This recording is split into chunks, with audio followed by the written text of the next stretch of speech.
Naranasan mo na ba yung sobrang pagod na pagod ka pagkatapos ng holiday season? Oh, well, Papel, hindi ka nag-iisa. Napagod din ako. Most of the moms are really working, well, I could say hard during holiday season. Kasi, syempre, nagbabalot ng regalo, nag-iisip kung ano-ano yung mga regalo, kung sino-sino agin doon. It's lahat, yes, budget.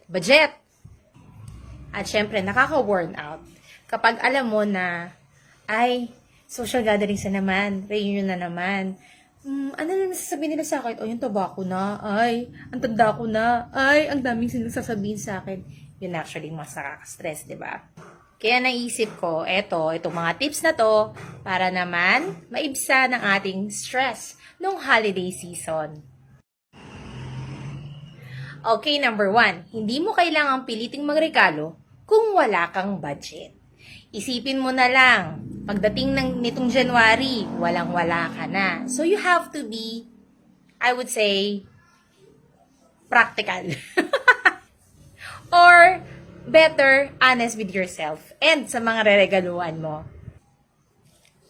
Secondly, pagkatapos ng holiday season, mami, magpahinga ka naman. May karapatan kang magpahinga. Aba, ang paglilinis ng bahay, pagluluto and all, aba, nakakapagod yan kapag dire-diretso. Eto pa sa mga nag-homeschool kamukha ko. Hindi naman natatapos ang pag-aaral ni Bulilit, 'di ba? So, of course, you have to teach the kid as well. So, unahin natin kung ano talaga yung importante. Lastly, hanggat kaya nating matulog tayo. Kasi during holiday season, I'm pretty sure marami sa atin ang puyat. Kaya pagod na pagod. Lalo na kaming mga nanay na walang ginawa kundi pumunta ng mga Christmas parties, social gathering, at ayun nga, reunion. Oops, may pahabol pa. Para sa mga unwanted or unsolicited comments during reunion, naku mga mami, masanay na tayo. Ganyan talaga ang kultura ng mga Pilipino. Kahit bawalan natin ng mga tita, tito natin na huwag mag-comment ng mataba tayo, matanda na tayo, o may gray hair na tayo, hindi natin maiiwasan yan. So, let's avoid being offended. Although I couldn't say that, pero siguro if ma-offend tayo, mag-forgive na lang tayo. And at the same time, tayo naman ang nakakahawak ng ating mga reaksyon.